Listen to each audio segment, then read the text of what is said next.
on this on the show today. And also on the show, U.S. President Donald Trump has said significant progress had been made in Ukraine peace negotiations and that the Kremlin had made what he called pretty big concession by being open to stopping the war, to stopping taking the whole country. We will bring you the details on that front as well, but first the headlines.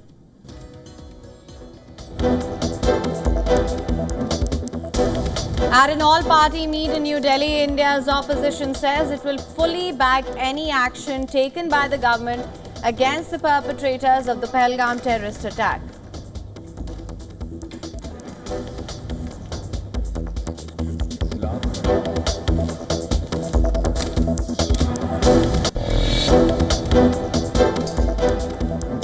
Amidst growing tension with Pakistan, Indian Air Force carries out pre-scheduled exercise Akraman with fighter aircraft fleets led by the Rafale and Su-30s INS Vikrant in Arabian Sea for routine deployment.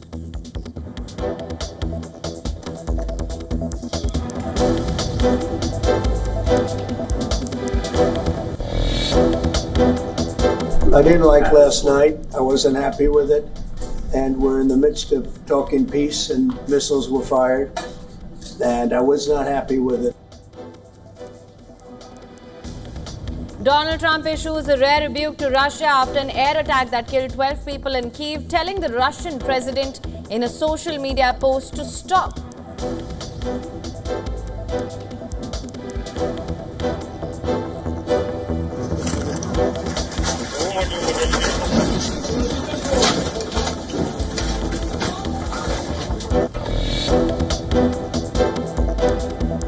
High school student killed, 3 other injured in a knife attack at a school in the western French city of Nantes. Assailant, a 15-year-old student, was overpowered by teachers.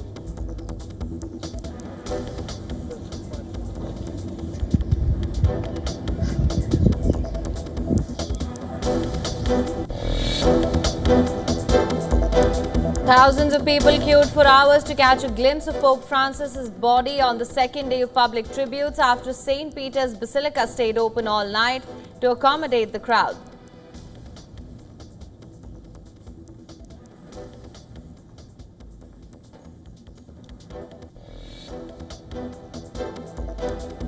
Sales of existing U.S. home pulled back more than expected in March, logging their biggest drop since late 2022. Higher mortgage rates continue to weigh on affordability for home buyers.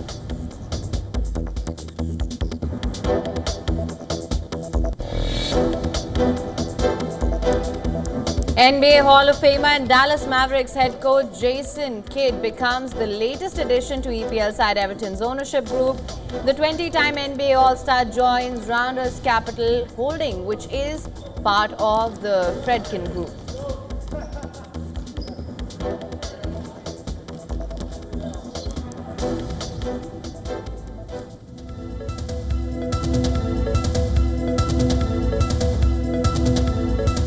And we begin our World DNA with the breaking news coming in. Indian security have reportedly trapped some terrorists in Jammu and Kashmir's Bandipora district. Now, firing was heard during a search operation being conducted in the Kulnar Bazipora forest in the Ajas area. According to the inputs that have been received by the security forces, 1 or 2 terrorists are expected to be in the area as well. They have now been trapped by the forces, and this is the 3rd such encounter that has broken out in Jammu and Kashmir in the last 24 hours. 1 soldier was killed in Udhampur district yesterday. Now, Indian security forces have launched a massive manhunt for terrorists responsible for the Pahalgam terror attack. Out of the terrorists identified by the Jammu and Kashmir police in the attack, 2 are Pakistani nationals. They are Hashim Musa alias Suleiman and Ali Bhai alias Talabai. The posters released by the police includes one Adir Thokar of Anantnag. They have offered $2 million, which is nearly 2 lakh rupees, that is around $23,500 bounty for information leading to each man's arrest. Now, authorities have reissued an advisory for the general public to avoid visiting border areas of the district Kupwara. They have been advised to get prior permission before taking any visit to the above said areas. The advisory has been reissued and anyone visiting these areas will of course need to get permissions. So this is the latest that we're getting right now, that the Indian security forces have repeatedly trapped some terrorists in Jammu and Kashmir's Bandipora district. For more on this, a special correspondent Idris Lone is joining us on the phone line from Srinagar. Idris, thank you so much for joining us. Third such breach in the past 24 hours. Idris, what can you tell us? Well, this is the third operation that has just started in North Kashmir's Bandipora district, where security forces basically had a tip-off that there is a hideout of militants in the area, and they had cordoned it off. When they were close to the hideout, we've heard that the gunfire started from the other side. Militants fired at security forces. Now there's fighting going on from both the sides. Security forces believe that there are at least 2 to 3 militants holed up at the operation site. Let me tell you, this is the third operation encounter that has started in Kashmir Valley after the Pahalgam attack. We also saw one such encounter taking place in Udhampur district, where one Indian Army soldier was killed. That operation still continues. Security forces there also believe that militants are still holed up at the operation site, although there is a lull in the firing. The third operation that started in Kulgam still also continues, because there was a brief gunfight between security forces and militants in Kulgam, but later on militants managed to fled from the spot where the incident took place. But security forces are carrying out a massive search operation in Kulgam area as well. We've seen that anti-militant operations across Jammu and Kashmir have been intensified after the Pahalgam attack. If we talk about North Kashmir, yesterday we saw a lot of arrests were made. At least 7 people were arrested who were over-the-ground workers, and some of them were also security forces recovered arms and ammunition from their site, and we've been told that those arrested are being investigated. On the other hand, we've also seen after the Pahalgam attack, around 2,000 arrests have been made across the Kashmir Valley for questioning about the attack, and it seems that the Pahalgam attack was definitely pre-planned. They knew that a lot of tourists would come to that place, as they have to take horses to go to Baisaran, and they also knew that security forces will take some time to reach to the spot once the incident has happened. So that is one of the reasons we are seeing that security forces are leaving no stone unturned to basically nab those attackers. The forest area of the Baisaran also, we're seeing huge deployment there of Jammu and Kashmir Police, Indian Army and paramilitary forces. Commandos have been pushed in as well as we've seen that helicopters and drones are being used for the aerial view of the dense forest. There's still those militants who carried out these attacks still hiding in the forest area of the Baisaran. Right, and of course a manhunt, Idris, is also launched after the Pahalgam attack in Pahalgam. Is there any update that so far from that side? Well, the manhunt was launched exactly the same day attack happened, and since then we're seeing that the security forces have been looking for those attackers since then. But at the moment, there has been no contact established with those militants, but security forces are carrying out this combing operation in the dense forests which lie just adjacent to the Baisaran meadow. So at the moment, security forces carrying out intense search operations across various districts and places. If we talk about Baisaran, there's not been contact established as of now, but security forces still carrying out the search operations. Right. Well, Idris, thank you so much for bringing us the latest on this. Of course, we'll continue to monitor the situation closely.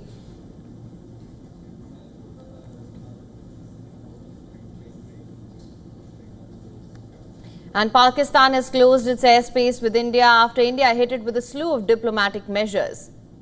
Now, this is, of course, blaming it for the Pahalgam terror attack. Prime Minister Narendra Modi has vowed to hunt down those responsible for killing of the 26 people. India will identify, track, and punish every terrorist and their backers. India's spirit will never be broken by terrorism. Everyone who believes in humanity is with us. Getting behind the Prime Minister's message, India's political parties have expressed full support to the government in the aftermath of the attack in Jammu and Kashmir. सब political party ने अपने अपने विचार को रखा और एक चीज़ सामने में आया कि देश को एकजुट और एक आवाज़ में खड़ा रह करके बोलना चाहिए और आतंकवाद के खिलाफ में एकजुट हो करके भारत को लड़ाई लड़ना चाहिए. During an all-party meeting held on Thursday, the government also informed the opposition parties that there was no police permission for tourists to visit the Baisan Meadow where the killings took place. Blaming Pakistan-sponsored terrorism for the attack, India has also closed the Atari-Wagah border crossing. It suspended SAARC visa for Pakistani nationals, reduced diplomats from Pakistan missions, and ordered military advisors to leave the country. Now, India on Thursday officially informed Pakistan about its decision to keep the Indus Waters Treaty in abeyance with immediate effect, saying that Islamabad has breached the conditions of the treaty.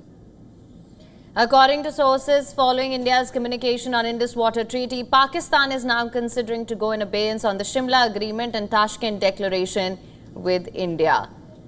Pakistan has decided to close its airspace for India-operated civilian as well as military aircraft. This decision was taken at a meeting of the National Security Committee chaired by the Prime Minister Shehbaz Sharif. Now, Pakistan's government also matched the diplomatic measures taken by India.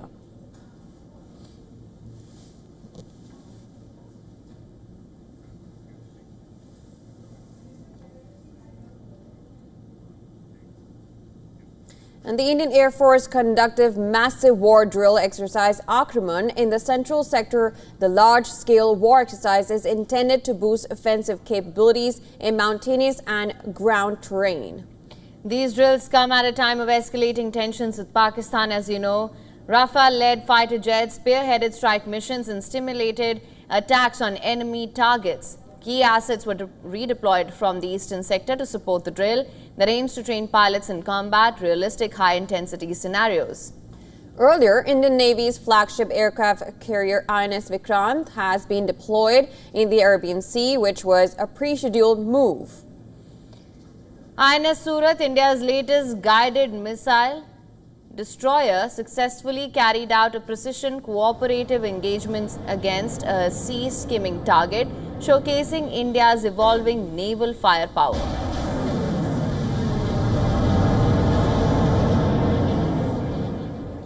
INS Vikrant is India's first indigenous aircraft carrier. Commissioned in 2022, it can launch 36 aircraft, including MiG-29K fighters and MH-60R anti-submarine helicopters. At 45,000 tons and 262 meters long, it's powered by 4 gas turbines and can hit speeds of 28 knots. All of this comes as India deals with heightened security concerns with Pakistan over the terror attack in Kashmir on the 22nd of April. 26 people, including a Nepalese and a UAE tourist, were killed in that attack.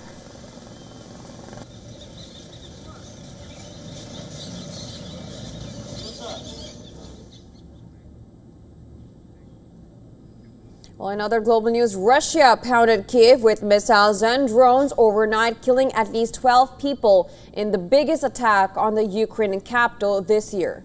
The attack has drawn a rare rebuke from U.S. President Donald Trump. In a post on Truth Social, Trump addressed Russian President Vladimir Putin and wrote, "Vladimir, stop." The Kiev attack also wounded 90 people, smashed buildings, and set off fires. Rescuers were still recovering bodies from the rubble more than 12 hours later. Trump said the attack was not necessary and was very bad timing as he pushes for peace.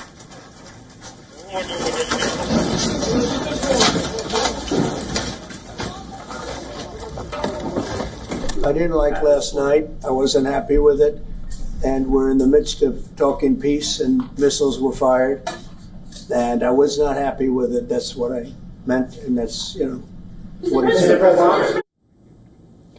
Trump also insisted that he is putting a lot of pressure on Russia, and that's why Putin is talking right now. He added that significant progress had been made in Ukraine peace negotiations and that Russia has made a pretty big concession by stopping short of taking the whole country. We're putting a lot of pressure on Russia, and Russia knows that, and some people that are close to it know, or he wouldn't be talking right now. The Prime Minister understands that better than anybody. He wouldn't be talking right now. He's talking, and we're putting a lot of pressure. What concessions has Russia offered up thus far to get to the point where you're closer to peace? Stopping the war, stopping taking the whole country. Pretty big concession. Trump made the comments during an Oval Office meeting with Norwegian Prime Minister Jonas Gahr Store. Ukraine and much of Europe have fiercely pushed back against his statement, arguing that it's hardly a concession for Russia to pause its land grab. NATO Secretary General Mark Rutte has said that Moscow now needs to move forward in negotiations and that the ball is now in the Russian court. After meeting with Trump in Washington, Rutte also said that huge steps have been taken in recent days in the peace talks, but the NATO chief asserted that the US and European nations collectively agree that Russia is a long-term threat.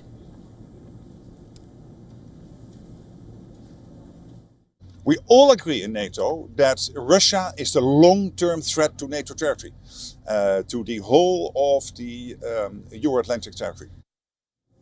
And for more on this, our correspondent Susan Tehrani has sent us this report. Listen to this.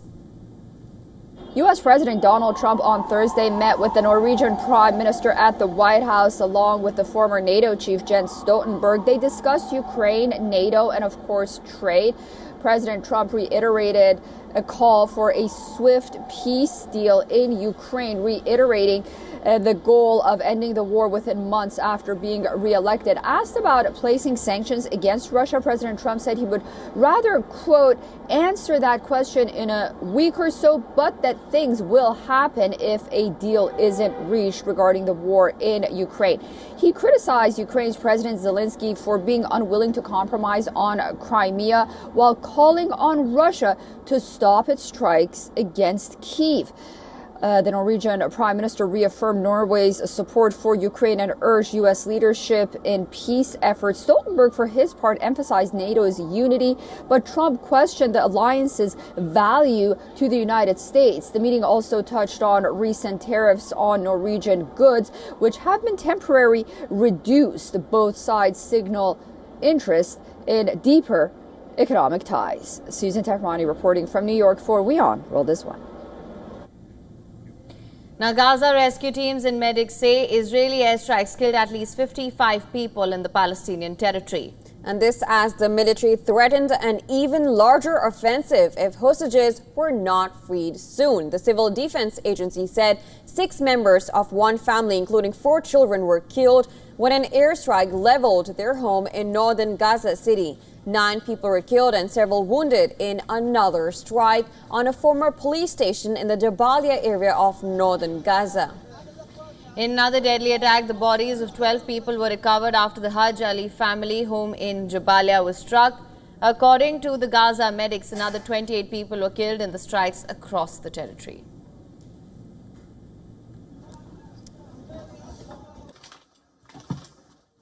This is a residential building. They hit it with 2 F-16 missiles. The residents have nothing to do with the resistance, weapons, or anything else. Why did they hit this building? I don't know.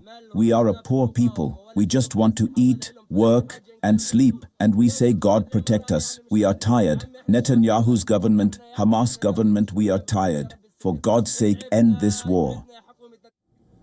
According to the Hamas-run health ministry, at least 1,978 people have been killed in Gaza since Israel resumed its military operations, raising the overall death toll to at least 51,355 since the war began in October 2023.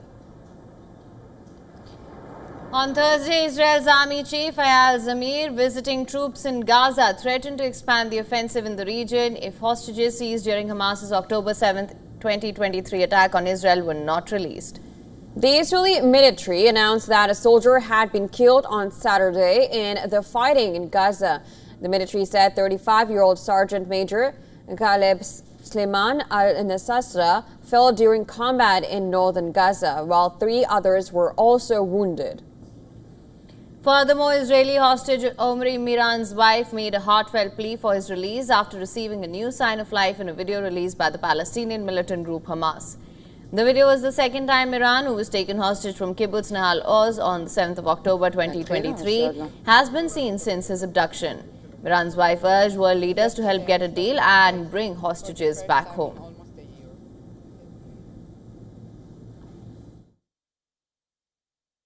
I call on world leaders, but especially on President Trump, who has done so much in support of our plight.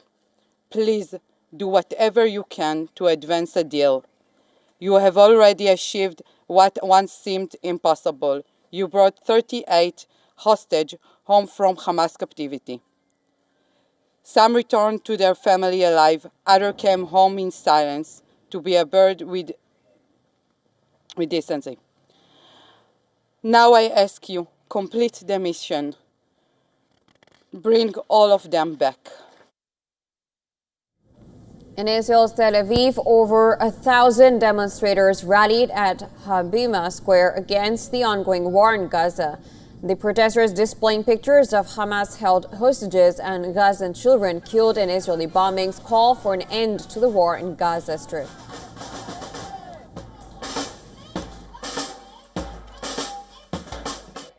The demand, I think the first demand is to stop the bombing in Gaza and let humanitarian aid to go inside and let people not starve to death, and then sign a deal, bring the hostages back home, stop the war, and start trying to go into some kind of real process for peace and security for everyone. It is not a war with a goal to return the hostages. It is a war with a goal to settle in Gaza, to destroy Gaza, to ruin it, to devastate it, and to settle there.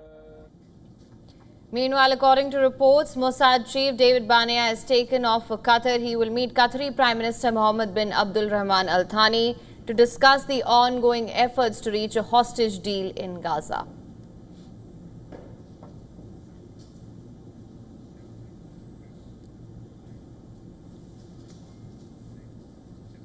And while Pope Francis, who died at age 88 on Easter Monday, is lying in state at St. Peter's Basilica.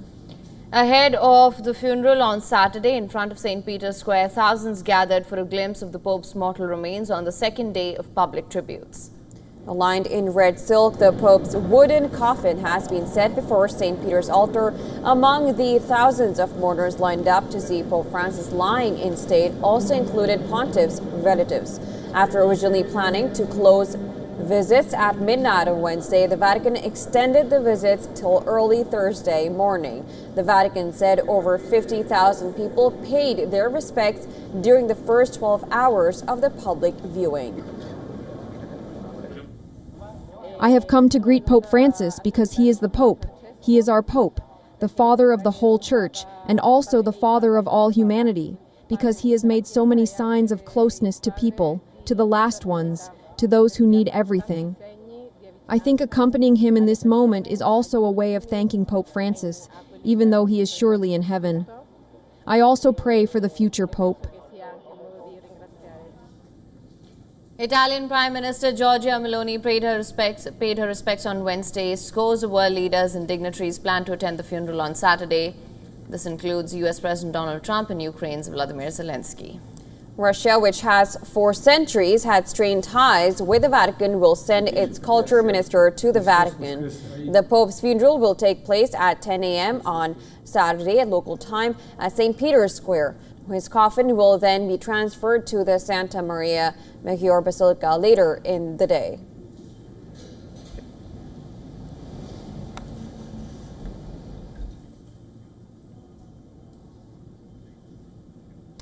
And Canada will hold its snap elections on the 28th of April. Now, frontrunners for the Prime Minister's post, Liberal candidate Mark Carney and Conservative leader Pierre Poilievre are making the final campaign push before the vote.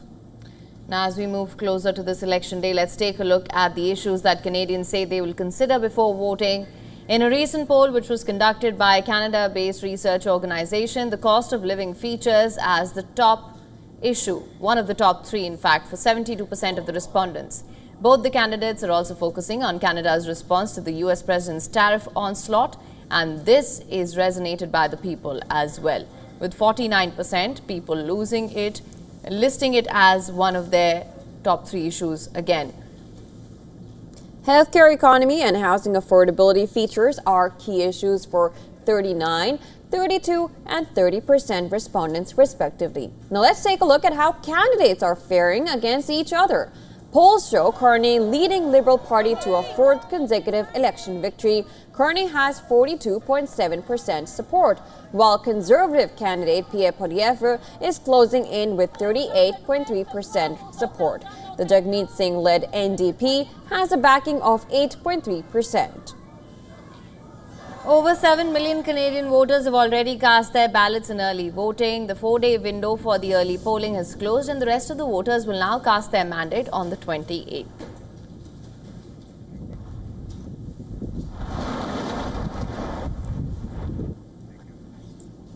And with that, it's time now for a short break. But don't go anywhere. On the other side of World DNA, we bring you news where Pakistan's top security body, the National Security Committee, met in Islamabad. The nearly 2-hour-long meet chaired by Prime Minister Shehbaz Sharif was meant to formulate a response to India's measures.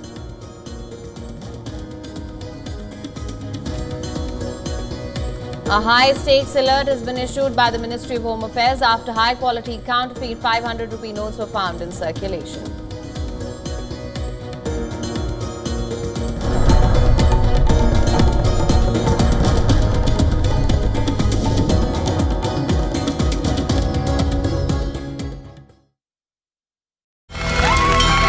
From the bustling trading floors of Wall Street to the vibrant exchanges of Asian stock markets, WION breaks it down for you to make sense of what's happening, as we reveal the key factors behind events, strategic battles, and the game-changing business decisions that shape the world. We bring you all of this and more on World Business Watch.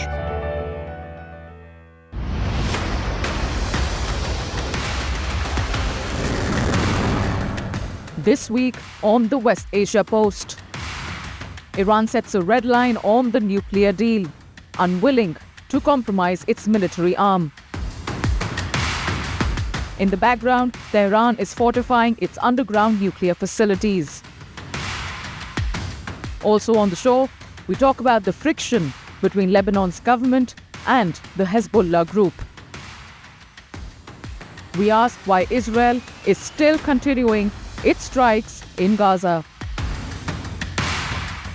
Watch the West Asia Post with me, Radi Francis, only on WION, World is One. As climate change worries experts, we decode the film and television industry's alarming carbon footprint. Meet Kesari Chapter 2 director Karan Singh Tyagi and know all about celebrities who are struggling with rare disorders. All this and much more with me, Jyotsna Kumar, on WION eClub at these times.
Welcome back to World DNA. Thank you so much for staying with us. Lots lined up for you on this side of the show as well. Let's get started with the headlines first.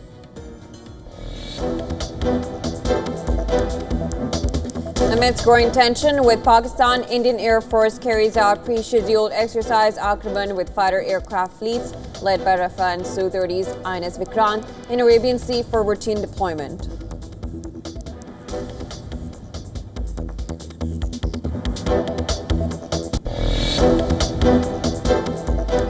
Union Home Minister Amit Shah to chair a crucial meeting regarding the Indus Waters Treaty today.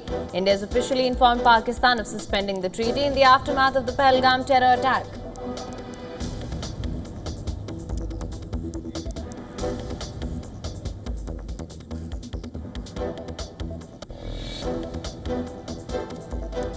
Gunfight breaks out between Indian security forces and terrorists in Jammu and Kashmir's Bandipora district. Reports say one or two terrorists trapped in the forest area.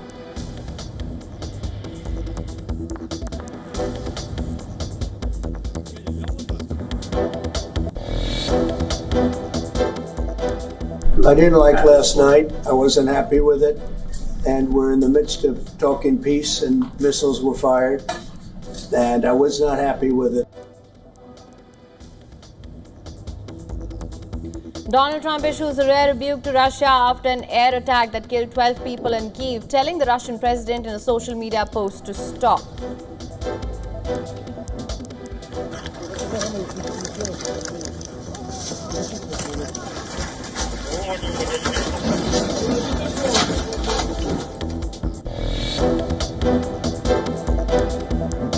High school student killed, 3 others injured in a knife attack at a school in the western French city of Nantes. Assailant, a 15-year-old student, was overpowered by teachers.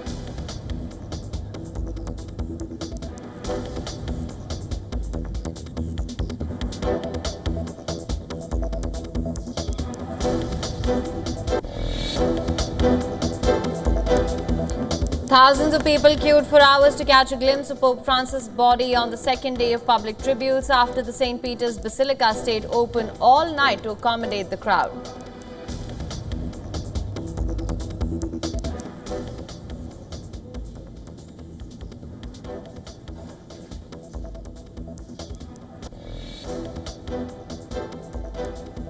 A Morning Star report reveals that global sustainable funds saw record outflows in the March quarter of 2025.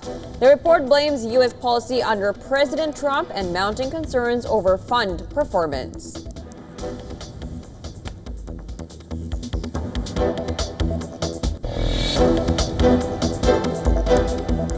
NBA Hall of Famer and Dallas Mavericks head coach Jason Kidd becomes the latest addition to EPL side Everton's ownership group.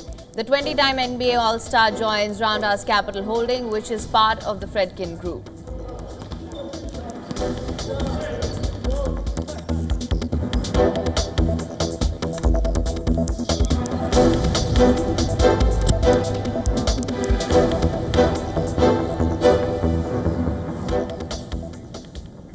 Now, Pakistan's top security body, the National Security Committee, met in Islamabad. And what came out of the points at further raising tensions between the neighbors post the Pahalgam terror attack, escalating the diplomatic row.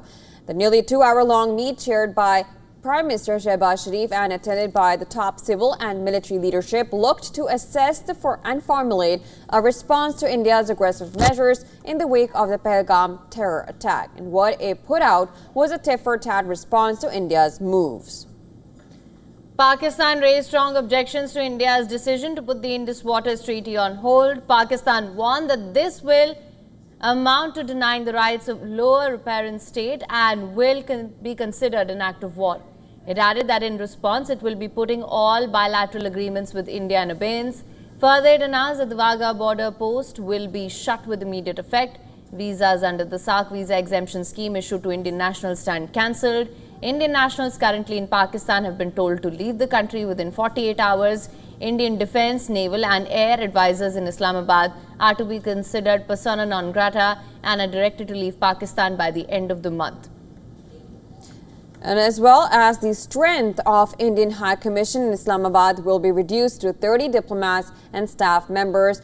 Further, Pakistan closed its airspace with immediate effect for all Indian-owned or Indian-operated airlines, and all trade with India, including to and from any third country through Pakistan, has been suspended.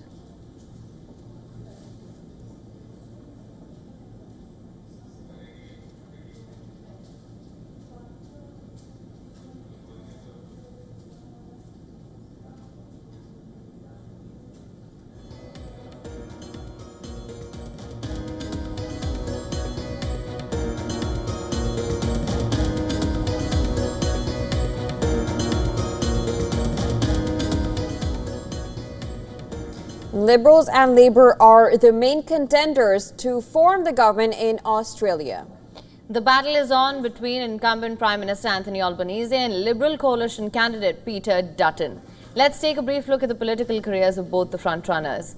Now, Anthony Albanese joined the Labour Party as a teenager. It took him years to reach Australia's parliament when he was elected from Greylander seat in 1996. A decade into parliamentary politics, he got a cabinet berth in the Kevin Rudd government in 2007. In 2013, Albanese was made Deputy Prime Minister. In the same year, he unsuccessfully bid for the Labour leadership. Albanese finally became Labour leader in 2019 and in 2022 clinched the Prime Ministership for the Labour camp after 9 years. Albanese's challenger Peter Dutton is a policeman-turned-politician who first entered Australian Parliament on a Liberal ticket in 2001. He held several ministries under different Liberal governments from 2004 to 2017, including health, sports, immigration and home affairs. And like Albanese, Dutton led an unsuccessful campaign for party leadership in 2018. He was elected party leader after the Liberals lost the 2022 election. While Albanese and Dutton have decades of political experience, polls show Albanese has a sizable edge over Dutton. 48% voters prefer Albanese for the Prime Minister's post, with just 37% backing Peter Dutton. Early voting is underway across Australia, with the final vote slated to be held on the 3rd of May. More than 18 million people have been registered to vote. The election body will take up counting as soon as the voting ends. But in the case of a close contest, official results could take days to be declared.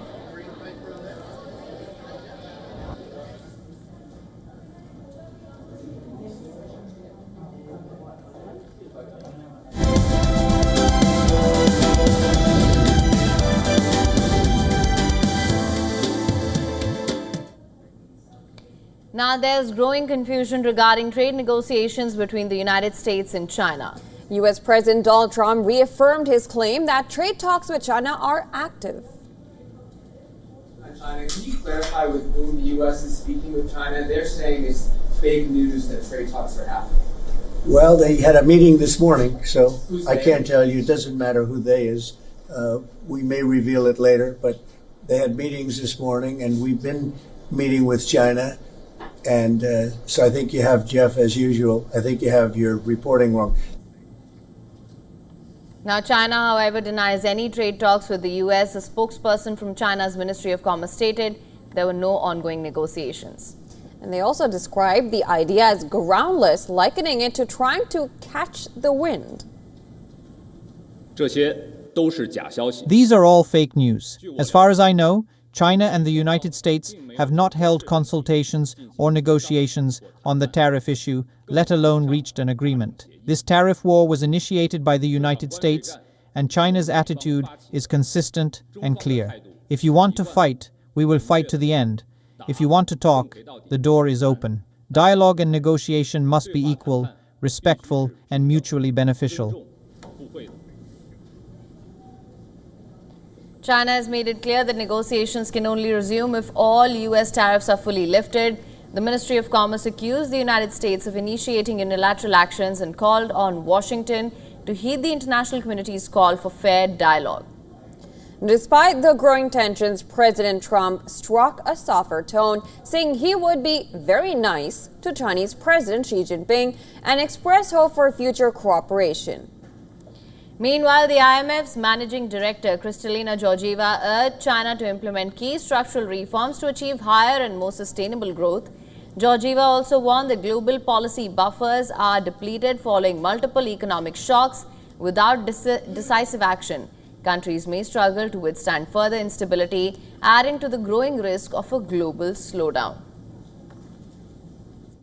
Among major economies, some countries like China need to act to boost private consumption and embrace a shift to services.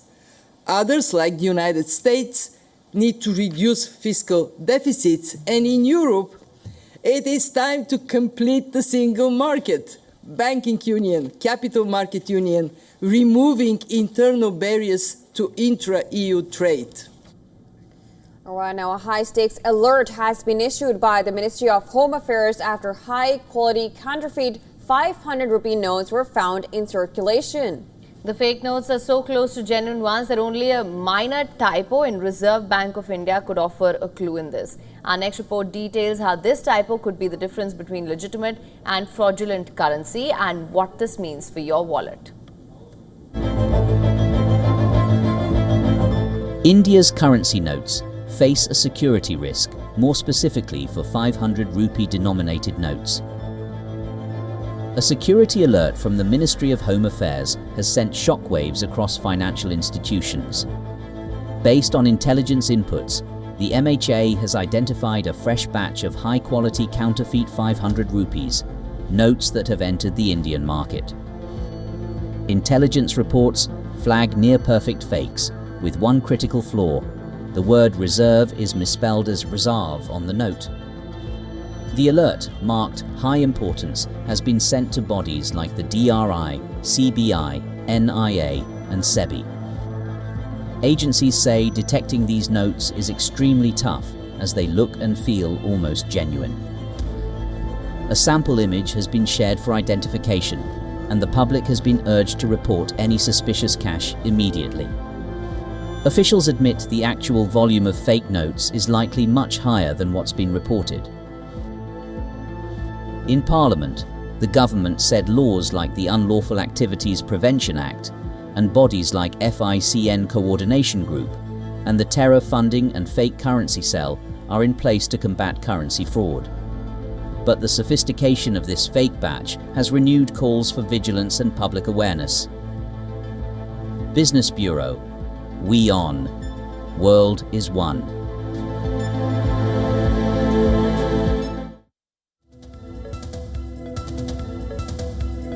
Now, news just breaking in. The house of Lashkar terrorist Asif Sheikh has been destroyed in Monagama area of Tral in South Kashmir. This is the news that's just coming in. Meanwhile, Asif is one of the local terrorists who's said to be involved in the Pahalgam terrorist attack. The Indian security forces have launched a massive manhunt for the terrorists responsible for the terror attack. Now, out of the terrorists identified by the Jammu and Kashmir police in the attack, 2 are Pakistani nationals. They are Hashim Musa alias Suleiman and Ali Bhai alias Talabhai. As per the sources, Suleiman, one of the main perpetrators of the attack in Pahalgam, was active in Jammu and Kashmir for the past last year. Now, Musa is believed to be hiding in the higher reaches of the Pir Panjal range. Now, he's the one who carried out the attack on tourists in Baisar and Meadow on Tuesday. So this is the latest that we're getting right now. The house of Lashkar terrorist Asif Sheikh has been destroyed in Monagama area of South Kashmir. For more on this, WION special correspondent Idris Lone is now joining us live on the phone line from Srinagar. Idris, thank you so much for joining us. We are seeing developments pouring in. The house of Lashkar terrorist Asif Sheikh has been destroyed. What can you tell us, Idris? Well, we're just hearing from South Kashmir Tral area that the house of Asif Sheikh, who's a Lashkar militant and is a local, has been destroyed by authorities during the intervening night.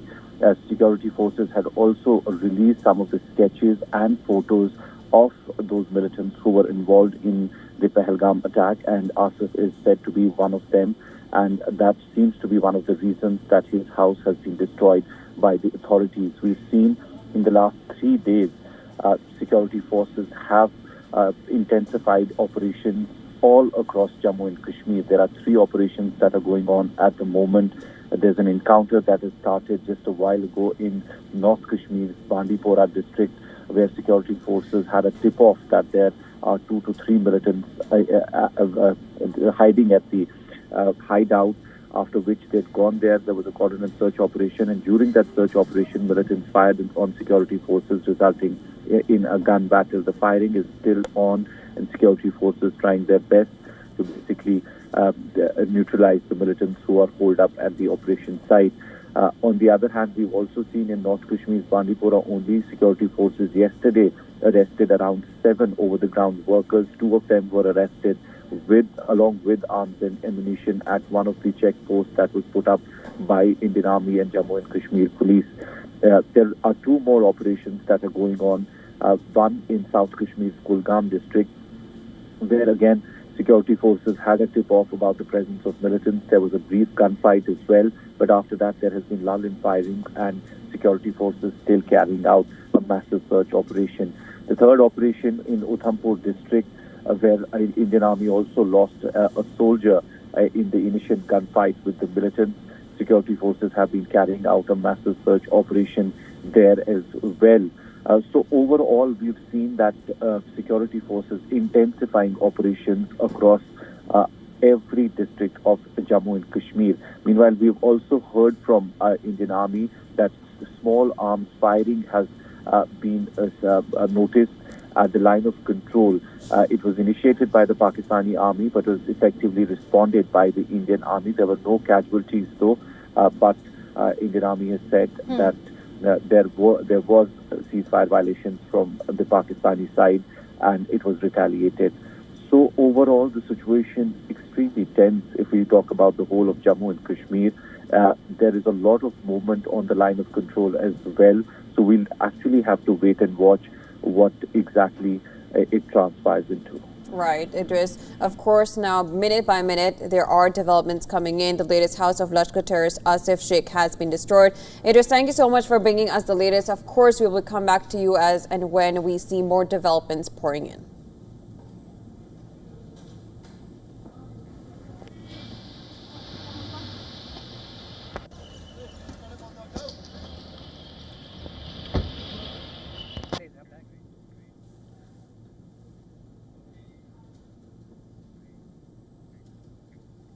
And well, geoengineering sounds like science fiction, but this is real. It's funded, and it is starting in Britain.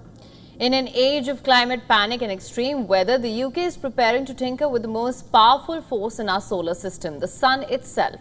Take a look. The climate clock is ticking.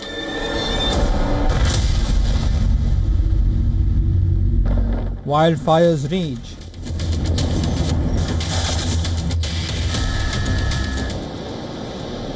Sea levels rise, and heat waves are becoming relentless.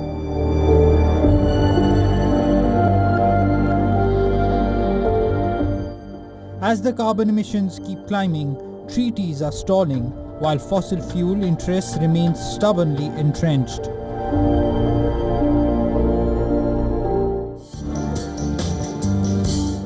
With the world on the brink, some scientists and policymakers are considering an unsettling solution. What if we could cool the earth without cutting emissions? The UK government is preparing to fund up to 66 million in research aimed at dimming the sun. Yes, dimming our sun to reduce global temperatures. The science involves reflecting a portion of sunlight back into space, mimicking the cooling effects of volcanic eruptions.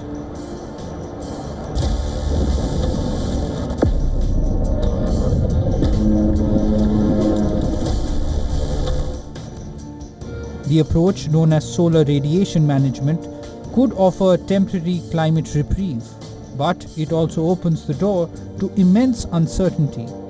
It may sound cool, but it has many pitfalls. This strategy could theoretically offset global warming. It's a plan B, a planetary sunshade. But critics warn it's also a Pandora's box. shift too much sunlight and you could derail monsoons, disrupt agriculture, or spark new geopolitical flashpoints. And who decides how much sun the world gets? Which countries win, which lose? Bureau Report, WION, World is One.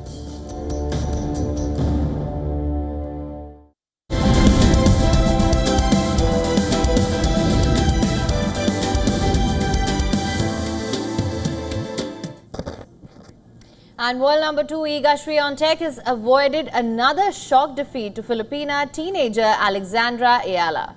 The five-time Grand Slam champion fought back from a set down to win the match 4-6, 6-4, 6-2 and book her spot in the third round at the Madrid Open.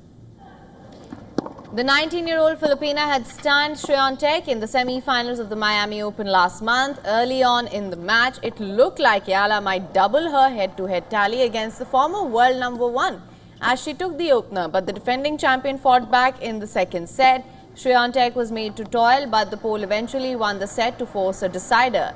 World number 2, Swiatek carried that momentum into the third and raced to a 5-1 lead. Ayala refused to go down quietly. She mounted a last-ditch effort by breaking Swiatek's serve in the 7th game. But the defending champion quickly shut the door, breaking back to seal the match. Swiatek, who is gearing up for a tilt at her 5th French Open title next month, will face Czech 31st seed Linda Noskova in the last 16.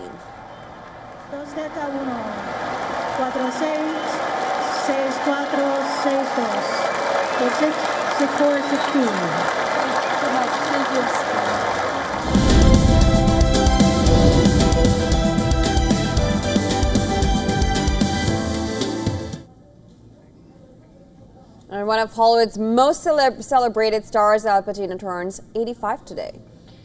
Known for his unforgettable roles in classics like The Godfather and Scarface, Al Pacino's influence on cinema spans over 5 decades. Let's take a look back at his extraordinary journey. Born on the 25th of April 1940 in New York City, Sonny grew up in the Bronx. He made his film debut in 1969 hit Me, Natalie. But it was his breakout role as Michael Corleone in The Godfather in 1972 that changed everything. Pacino's intense, method-driven performances set him apart. He went on to star in some of the most celebrated films of all time, including Serpico and Dog Day Afternoon. The star's portrayal of Tony Montana in Scarface became a pop culture phenomenon. Throughout his career, the 85-year-old has earned numerous accolades. He won an Academy Award for Ascent of a Woman, 2 Tony Awards and 2 Primetime Emmys, making him one of the rare performers to achieve the triple crown of acting. Even legends face backlash. Pacino's 1980 movie Cruising drew fierce protests from LGBTQ+ activists who called it exploitative. He later admitted he regretted the film's portrayal and quietly donated his entire paycheck to a charity in response. With a net worth estimated at over $120 million, Al Pacino remains one of the most respected and celebrated figures in cinema. Up next, the actor is set to star alongside Dan Stevens in the upcoming horror movie titled The Ritual. This David Middle directorial is slated for release in 2025. Fans are excited to see how this new chapter unfolds.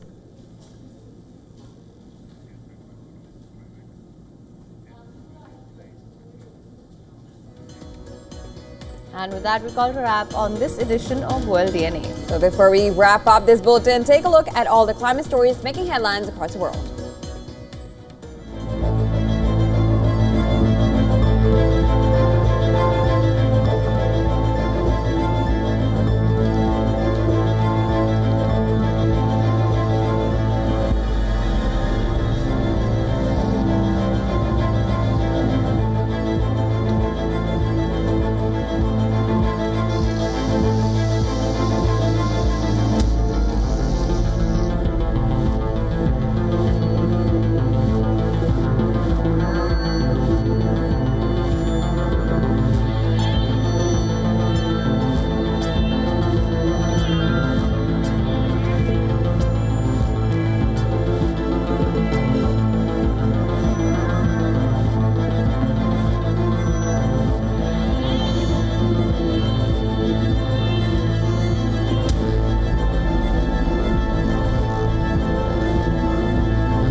The Earth is sending distress signals.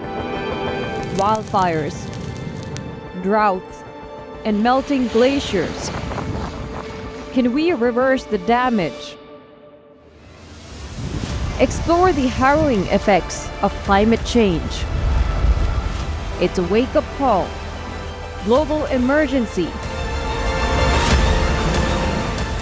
Climate Tracker on WION World is One.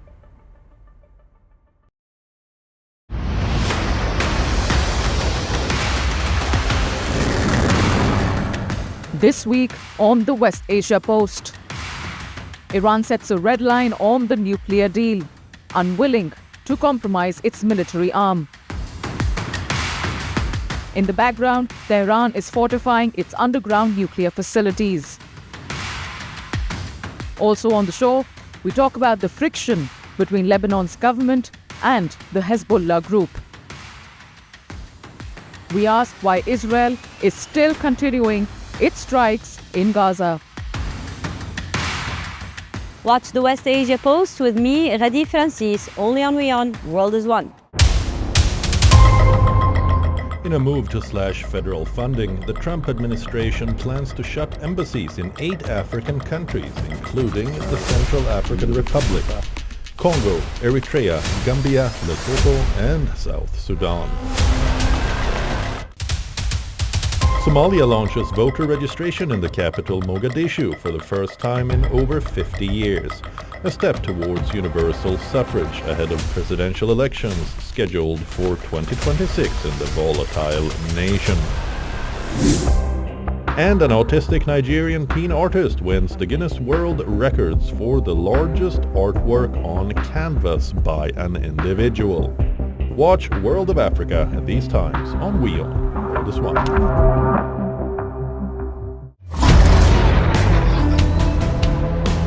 As climate change worries experts, we decode the film and television industry's alarming carbon footprint.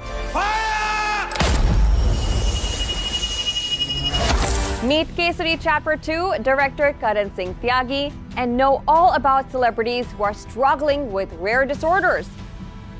All this and much more with me, Jyotsna Kumar, on WION eClub at these times.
Hello and welcome back. Thanks for staying with us. You're watching WION World is One and I'm Jyotsna Kumar. Let's begin with the headlines.